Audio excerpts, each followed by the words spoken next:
आज आम तैयारी करबा चिंगुड़ी आलू झोल।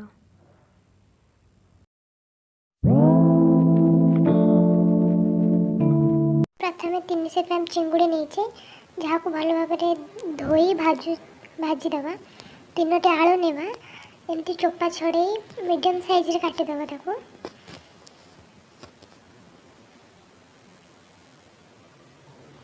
मसला आम नहीं कटा होता 2टी बड़ पियाज, गोटे बड़ टमाटो, अदा रसुण को छेचिकी आ धनिया पत्र।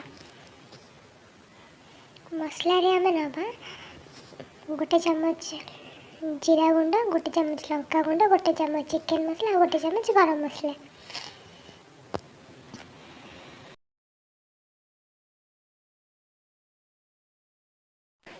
ये चुंगुड़ी हो गला।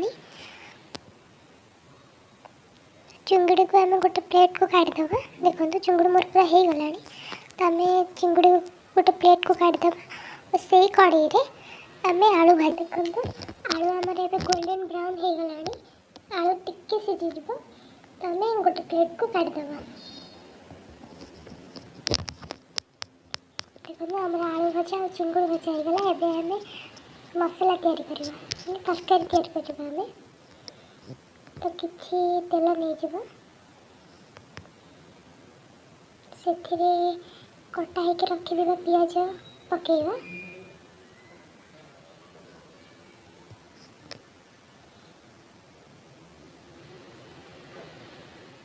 पियाज को लाल है जाए भाजवा।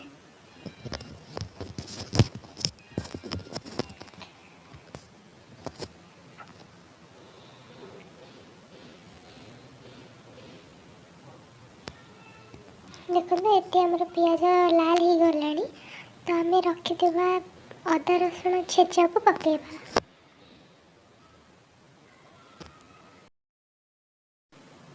अदा रसुण और पियाज टिके लाल होगा जाए भाजवा। तो टिके होला बेल को आम टमाट कटा हो रखिदेवा टमाट को पकेवा।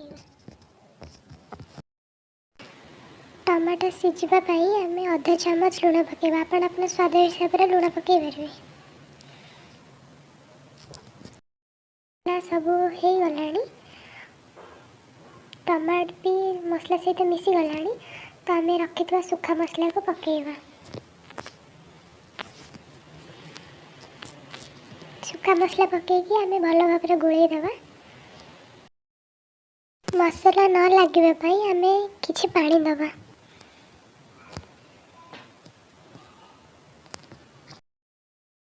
एबे मसला तेल छाड़वा आरंभ हो गला। तो आम भाजिकी रखिथिबा चिंगुड़ी और आलू पकेवा और किछि पानी दबा। तो आम ताको भल भाव मिसईदेवा। 2 ରୁ 3 मिनिट जाए मिसईदेवा।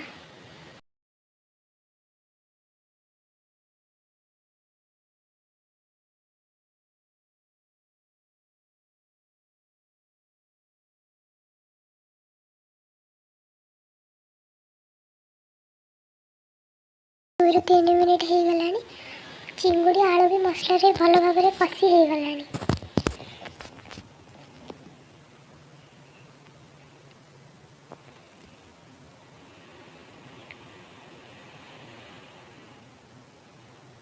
तो आपण ग्रेवी हिसाब से पानी देदेवे और ढांकीदेवे फुटवाई छाड़देवे।